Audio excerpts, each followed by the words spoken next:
High friends, welcome to NEET for education BM3 channel. তো আজকের ভিডিওতে আমরা ইতিহাস নিয়ে কথা বলবো। তো প্রথমেই তো তোমাদের জিজ্ঞেস করি যে তোমরা কি জানো যে ইতিহাস কি? ইতিহাস কেন বা আমাদের জানার জন্য দরকার হয়? ইতিহাস কিভাবে হয়? ইতিহাস কেন দরকার? তো সে সম্পর্কে আজকের ভিডিওতে এবং এর পরবর্তী ভিডিওতে আমরা আলোচনা করব ইতিহাস সম্পর্কে। তো শুধু আজকের ভিডিওতে আমরা এই ইতিহাসের পরিচিতিটা জানবো। ইতিহাস পরিচিতি, ইতিহাস কি এ সম্পর্কে অল্প কিছু তথ্য আজকের ভিডিওতে তোমাদের বলবো এবং এর পরবর্তী ভিডিওগুলোতে আরো বিস্তারিত জানানোর চেষ্টা করব। তো চলো আজকের ভিডিওটি শুরু করা যাক। যে ইতিহাসের পরিচিতি।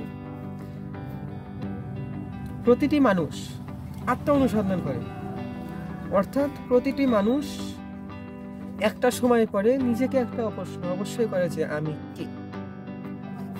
প্রতিটি জাতিগোষ্ঠী জাতিসত্তার পরিচয় জেনে গৌরব বোধ করে, অর্থাৎ আমি বাঙালি, আমি বাংলাদেশে থাকি, একজন বাঙালি, আমি মুক্তিযুদ্ধের মাধ্যমে স্বাধীনতা অর্জন করছি। এটা আমাদের দেশের, আমাদের জাতির গৌরবের বিষয়। আমরা বাঙালি, আমাদেরও আছে গৌরবময় ইতিহাস, আত্মনিয়ন্ত্রণাধিকার প্রতিষ্ঠার ইতিহাস, বিজয় ছিনিয়ে আনার ইতিহাস। প্রায় 200 বছরের ব্রিটিশ ঔপনিবেশিক শাসন এবং 23 বছরের পাকিস্তানি শাসনের বিরুদ্ধে আন্দোলন সংগ্রামের পরিণতিতে 9 মাসের মুক্তিযুদ্ধে আমরা অর্জন করেছি স্বাধীনতা। বিশ্ব মানচিত্রের জন্ম হয়েছে একটি নতুন স্বাধীন দেশ, যার নাম বাংলাদেশ। স্বীকার করতেই হবে একজন মহান নেতা, একজন সাহসী ব্যক্তিত্ব, জাতির পিতা বঙ্গবন্ধু শেখ মুজিবুর রহমানের বজ্রকণ্ঠ ছিল 1971 সালে সংঘটিত হওয়া মুক্তিযুদ্ধের মূল প্রেরণা। বাঙালি জাতির আত্মনিয়ন্ত্রণাধিকার প্রতিষ্ঠা এবং গৌরবময় মহান মুক্তিযুদ্ধের ইতিহাস জানতে ও আত্ম অনুসন্ধান করতে অথবা জাতিসত্তার পরিচয় অনুসন্ধান করতে হলে ইতিহাস পড়তে হবে, চর্চা করতে হবে। অর্থাৎ ইতিহাস আমরা কেন পড়ব? ইতিহাস পড়ব আমরা নিজেকে জানার জন্য। কারণ ইতিহাস ঘটনার অনুসন্ধানকৃত, গবেষণালব্ধ প্রতিষ্ঠা সত্য উপস্থাপন করে। ইতিহাস সত্য ঘটনার উপর নির্ভর করে তৈরি করা হয়। একজন ইতিহাসবিদ যে ইতিহাসগুলো বর্তমানে হইতেছে সেগুলোকে বলা হয় সাম্প্রতিক ইতিহাস। যেমন আমরা একটা উদাহরণ দিই যে কিছুদিন আগে বা এই কত সালে 2022 সালে তো হচ্ছে ফুটবলের বিশ্বকাপ হলো, আর্জেন্টিনা বিশ্বকাপ নিচ্ছে। এটা যদি ইতিহাসে লেখা হয়, বর্তমানে সেটা সাম্প্রতিক ইতিহাস। তবে গত কয়েক বছর, মানে আগামী কয়েক বছর পরে সেটা হবে আসল ইতিহাস। তবে এরপরে যে 2026 সালে আবার বিশ্বকাপ হবে, তো সেখানে আবার দেখা যাক কি হয়, তখন আমরা ইতিহাস নিয়ে কথা বলি। যে সুতরাং ইতিহাসের পরিসর সুদূর অতীত থেকে বর্তমান পর্যন্ত বিস্তৃত। ইতিহাস অতীত থেকে বর্তমানে আসছে, বর্তমান থেকে ভবিষ্যতে যাবে এবং ভবিষ্যতে গিয়ে বর্তমানটা অতীতে পরিণত হবে। ইতিহাস শব্দটির সন্ধি বিচ্ছেদ করলে কিছুটা এরকম হয়েছে, ইতিহ যোগ আস, যার অর্থাৎ ইতিহ যোগ আস সমান ইতিহাস। আর এই ইতিহাসের অর্থ এমনই ছিল বা এরূপ ঘটেছিল। ঐতিহাসিক ডক্টর জনসনও ঘটে যাওয়া ঘটনাকে ইতিহাস বলতেন। অর্থাৎ যা কিছু ঘটমান তার ইতিহাস। তার মতে ডক্টর জনসনও বলেন, যা কিছু ঘটে তা ইতিহাস, যা ঘটে না তা ইতিহাস নয়। অর্থাৎ একটা প্রাণী, একটা জীব ইতিহাস হতে পারে, তবে যা ঘটতে পারে না তা ইতিহাস নয়। গ্রিক শব্দ হিস্টোরিয়া, অর্থাৎ আমরা অনেকেই জানি যে হিস্টোরি অর্থ ইতিহাস, তবে গ্রিক শব্দ হিস্টোরিয়া থেকে ইংরেজি শব্দ হিস্টোরি শব্দটির উৎপত্তি হয়েছে, যার বাংলা প্রতিশব্দ হচ্ছে ইতিহাস। হিস্টোরিয়া শব্দটির প্রথম ব্যবহার করেন গ্রিক ঐতিহাসিক হেরোডোটাস। হেরোডোটাস একজন ঐতিহাসিক। খ্রিস্টপূর্ব 5ম শতকে হেরোডোটাস তিনি বলেন যে তিনি সর্বপ্রথম তার গবেষণা কর্মের নামকরণে এই শব্দটি ব্যবহার করেন।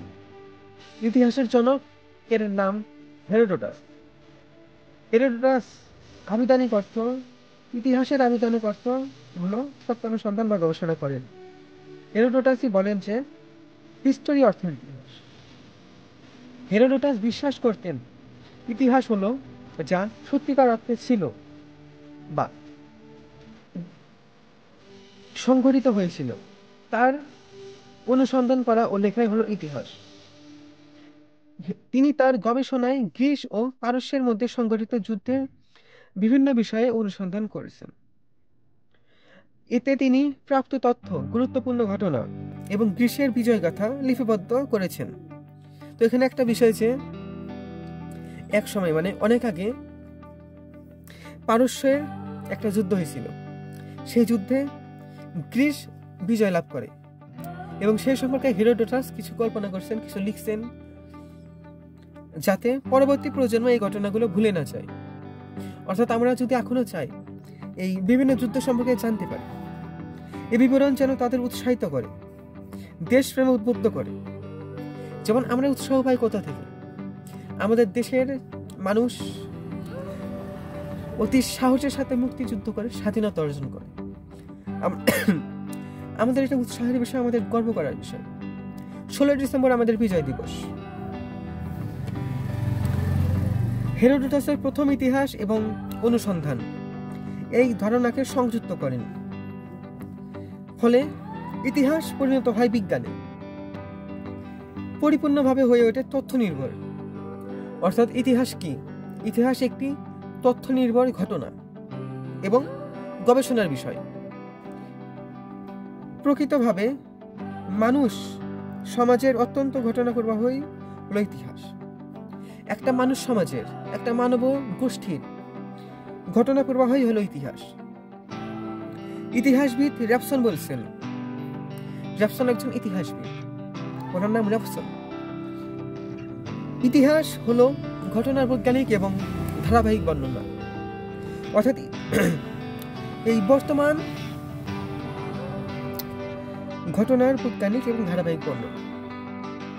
আমরা বর্তমানে বিভিন্ন কিছু দেখতেছি এবং এটা ধারাবাহিকভাবে চলতে, সেটাই হলো ইতিহাস। এবং এই ভিডিওর ইতিমধ্যে আমরা ইতিহাসের 2-3টা সংজ্ঞা দিয়ে ফেলছি। তো এখন আরেকটু বলে এই ভিডিওটা শেষ করবো যে আধুনিক ইতিহাসের জনক জার্মান ঐতিহাসিক লিওপোল্ড ফন র্যাঙ্কে মনে করেন। অর্থাৎ ইতিহাস 2 প্রকার, প্রাচীন ইতিহাস, আধুনিক ইতিহাস। আধুনিক ইতিহাসের জনক হল লিওপোল্ড ফন র্যাঙ্কে। তিনি বলেন প্রকৃতপক্ষে যা ঘটেছিল তার অনুসন্ধান ও তার সত্য বিবরণে হলো ইতিহাস। অর্থাৎ শেষে আমরা ইতিহাসের আরেকটি সংজ্ঞা জানলাম যে ইতিহাস কি? প্রকৃতপক্ষে যা ঘটেছিল তার অনুসন্ধান ও তার সত্য বিবরণ হলো ইতিহাস। সুতরাং ইতিহাস হচ্ছে মানব সভ্যতার বিবর্তনের সঙ্গে সম্পর্কিত বিভিন্ন কর্মকাণ্ডের ধারাবাহিক ও সত্যনিষ্ঠ বিবরণ। সঠিক ইতিহাস সবসময় সত্যকে নির্ভর করে রচিত হয়। তো গাইস, আজকের ভিডিওতে এই পর্যন্ত। এর পরবর্তী ভিডিওগুলোতে ইতিহাসের মধ্যে কতগুলো ভাগ করা যায়। একটা ইতিহাস কিন্তু একটা না, ইতিহাসের বিভিন্ন উপাদান আছে, অনেক উপাদান আছে ইতিহাসের ভিতর।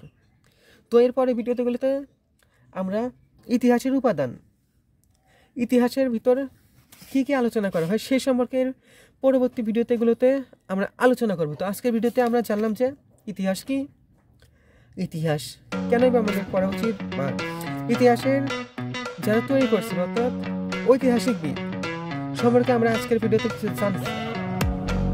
তো আজকের ভিডিওতে এই পর্যন্তই গাইস।